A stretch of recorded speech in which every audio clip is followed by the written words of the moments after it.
Hello there, folks. Welcome to my kitchen. I'm going to be canning up some chicken thighs today. Ever since I got my pressure canner, I've had a bunch of people who told me that they didn't know that you could can meat, and you can. You can can meat. So this is some ground beef that I canned up a couple days ago. That's already seasoned with taco seasoning, ready to go. It's already cooked. You just have to heat it up and ready to go for my family. I did the same with some chopped chicken that's seasoned for taco meat. And then this is some trout that I canned up that is probably going to be really, really delicious. But today, my wonderful father-in-law has got me some boneless, skinless chicken thighs in bulk. My family loves these. It's probably our favorite cut, but I don't know, they're not bad to cook in the moment, but it's super convenient to have them already cooked and ready to go. So I'm canning them in quart jars. I have an all-American canner that will hold 4 of these, which I think is the whole pack. I think each one of these will hold like 1 row of chicken thighs, which is like 4 or 5. So that's what we're gonna do. I have a funnel and a jar lifter, and my pressure canner. I also have a big towel and the lid for my pressure canner and a weight. So my pressure canner requires a weight, and at my elevation I use it at 10 pounds. If you know how to can, you know what I'm talking about. If you don't, then you should probably watch a video more about like what kind of canner that you actually have.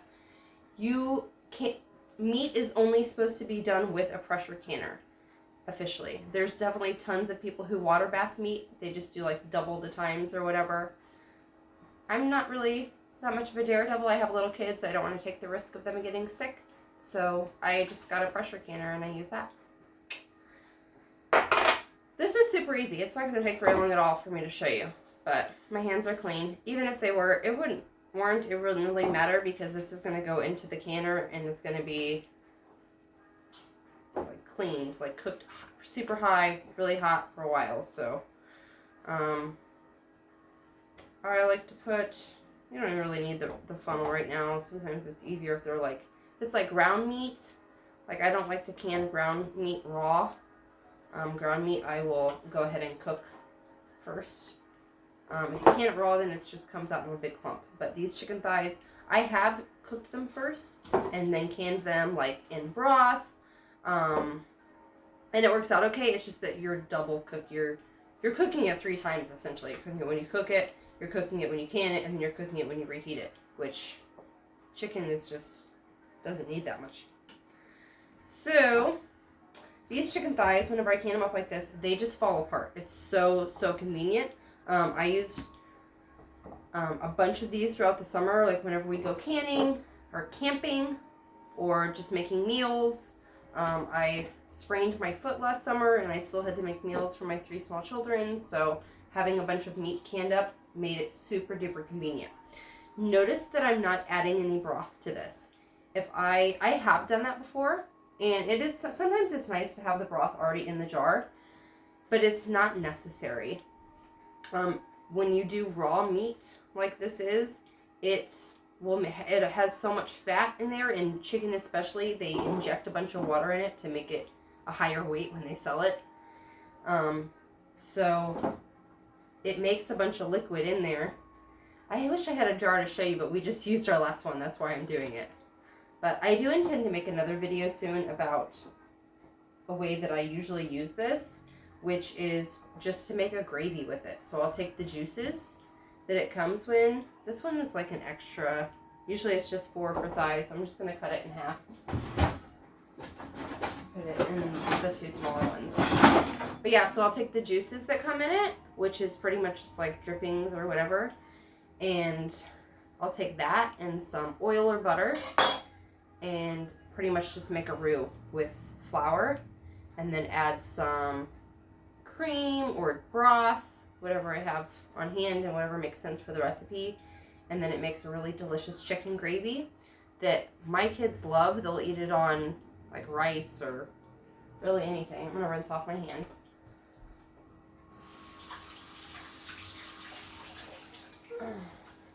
Yeah, I'll serve the chicken gravy on noodles, rice, potatoes, really any kind of carb. And sometimes I'll add different stuff to it, but I'll make a whole nother video about that. So when you're canning, super important that you wipe the rims before you put the lids on. You're supposed to use like a clean towel or a paper towel. Lots of people use a paper towel. We don't buy paper towels, so I'm just going to use a part of a towel that is probably clean. This isn't even really a towel, it's a baby blanket, but all my babies are grown, so not really. My toddler is like 20 months old, I think. 22 months old? I don't know. But she's not using baby blankets anymore so much, so you want to make sure that you wipe the rims off because you don't want anything to be between the glass of the rim and the seal of your rubber on the lid. When you put the lids on there, they don't really have to be exact because the ring puts it in place. Just smack it on there. You can reuse the jars, but you don't want to reuse the lids because you want it to have a good seal. I have, especially for stuff that like I know I'm going to be using soon, but whenever I can meat, I do like to use new lids. And my dad got me these lids and rings for my birthday, so I really appreciate that. So I have all 4 of my jars of meat. Sometimes what I'll do is whenever I have leftover meat from cooking, or if I go to the grocery store and get a bunch of bulk meat, I'll break it up into jars and then just put it in the fridge and can it over the next couple of days, and that works all right. So you want to put it in the canner. Like I said, my canner holds 4 of them. These are the quart jars. It'll hold 7 pints, but we have a large family. There's 6 of us or so, so we make a lot of food. A quart holds about 2 pounds of meat. So I'm going to add some water to it.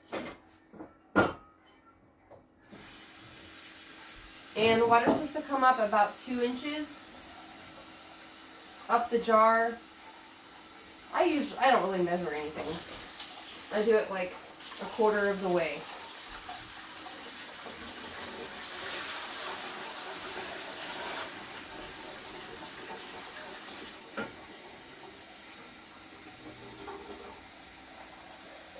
You can also can like leftover chicken. The way that I learned is watching a YouTube video about a woman, I forget her name, but if I find her channel, I'll link it. But she makes a video about doing just rotisserie chicken from the grocery store, which is super convenient to have to buy. We'll buy like the meat, throw it, eat some of it and then throw the rest of it in a jar, or buy 2 of them and eat one and then throw one of them in a jar, and then you can use the bones to make a broth, of course. Which broth you can also can up just by itself, or you can can it with the meat. I love to have meat that's canned with broth because whenever you're making a soup, it already has the broth in it, and it's super duper flavorful because it also has all the juices from the meat.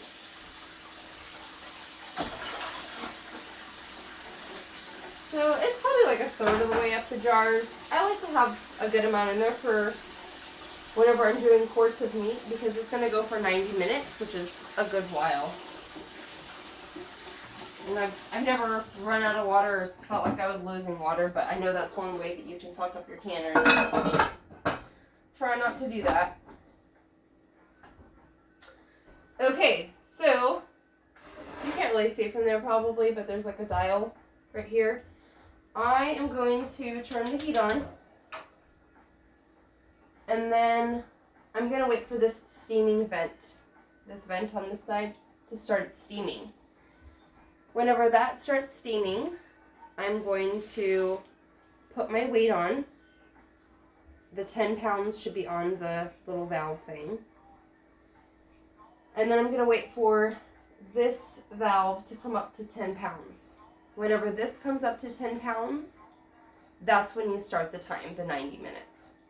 I usually have to start it at medium, or sometimes if I'm starting with a cold canner and cold jars, sometimes I'll start it at low and then slowly work it up to medium because I don't want the jars to have shock or thermal shock where they like crack. Not that that's ever happened, but I just try to be careful. I also know that that can contribute to siphoning, which I've had problems with in the past whenever I'm doing like soups or beans where it's really full. These chickens are not even all the way up to the line, so I'm not really as worried about them. But if I was like packing it in there like I do with beans a lot, then yeah, I tend to take it up temperature and down temperature a little bit slower because I've read that that can contribute to siphoning. And siphoning is whenever it like spits out of the jar. So it'll be in there, and then whenever it's all done and you take the jar off, the lid off, it'll be obvious that some has spit out because it's like in the water and all over the sides of the jars. They're still good. It's just make you lose of that liquid. And especially if I'm making beans, like I want to have that liquid in there as part of the concoction.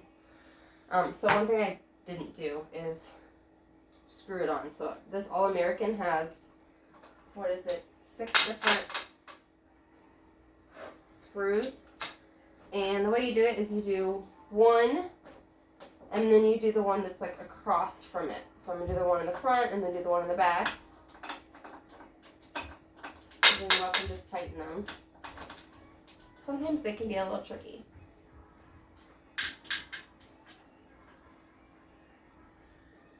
And I can feel it getting warmer already, but I am starting everything as room temperature. One thing that's really important when you're working with canning and glass is like cold jars, cold water, cold canner, or warm room temperature everything, or hot everything. So if I was working with a broth that I had just made that was really hot, I would want to heat my jars either by putting them in water that I slowly bring to temp, or by putting them in the dishwasher or something that's going to help them get hotter. And I would want to heat up my canner too in the water that's in there. I want everything to be hot together. If everything is cold, like if I'm doing where I've saved leftover meat and put it in the fridge and then I'm just kind of throwing it all in there together like I did last night, then I would want a cold canner, cold water in there. And then obviously if you're starting with everything cold, it's going to take a little while for it to come up to temp. So while you're waiting on the canner, you have to stay nearby. You can't just like leave the house or whatever, because if it gets too high, which sometimes if the temperature is too hot, this valve will get like higher than 15 and it's like obviously too high. You need to be there. Pressure canners can explode. I've never exploded one obviously, but I have exploded a pressure cooker and it was really, really terrifying. So I would just make sure that you don't leave the house whenever you have one going. But you can do other stuff. So now is the time for you to drink some coffee, smoke a bowl, whatever suits your fancy.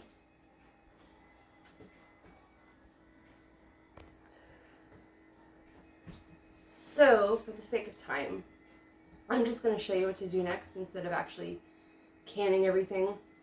Reason being, my youngest daughter is sleeping right now and she will probably wake up before the process is done. So, let me just show you what to do and whatnot. So you're going to have this guy on. Let's pretend like the time is up. So this is at 10 pounds. This is on here. It's steaming. It'll make little like whistling sounds and kind of rock gently. This will kind of depend on what kind of canner you have. But so let's say the time's up. What you're going to do is you're going to turn your stove off, which I just did already. You're going to wait for this gauge to come down to 0, which means that you're losing pressure in your canner. You don't want to take the lid off when the pressure is like really, really high. You want to let it come down. Once it comes down to 0, you take the weight off. It's going to have a little steam come out. And then I usually walk away and give it like 5 minutes before I take this part off. So then you unscrew these, kind of like before, where you do like one and then the one across. You do the same thing to take it off. Sometimes this part can be a little tricky. A couple times, actually the first time that I used it, I couldn't get it off after I unscrewed it. It was stuck on there, and I researched it and found out that you can use a hammer, like the back of a hammer, to pull it apart. You put the claws in between where the screwy part is, the fuck that's called. So then you take this off, and if you're worried about siphoning, which I sometimes am, sometimes I'm less so, then you may not want to take it off all the way. You may just want to kind of put it like that to kind of give it a minute to let the steam out, so it's not siphoning out. A lot of times it'll still be bubbling, which is kind of cool. So you're going to put this aside. It's going to be super fucking hot. And then, again, I usually give this a few minutes. Like, I'll walk away. I'll, like, turn or take it off, put it to the side, maybe wait like 5 or 10 minutes, take it all the way off, maybe wait 5 or 10 minutes. Reason being is, again, siphoning. But for the sake of time, and that would be really boring for a video, I'm just going to show you. So you take it out with the jar lifters.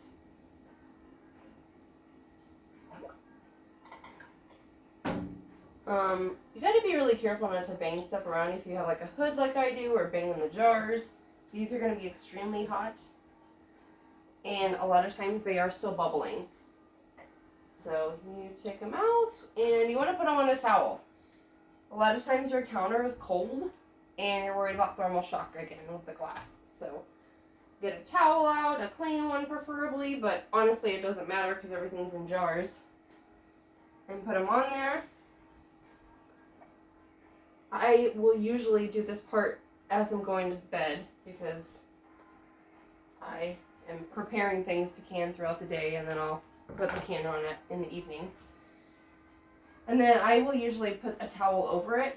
I don't know if other people do that, but I just feel like it helps them cool down a little bit slower. Usually they're sealed at this point for me, but if some of them aren't, that is okay. They should seal over the next 24 hours.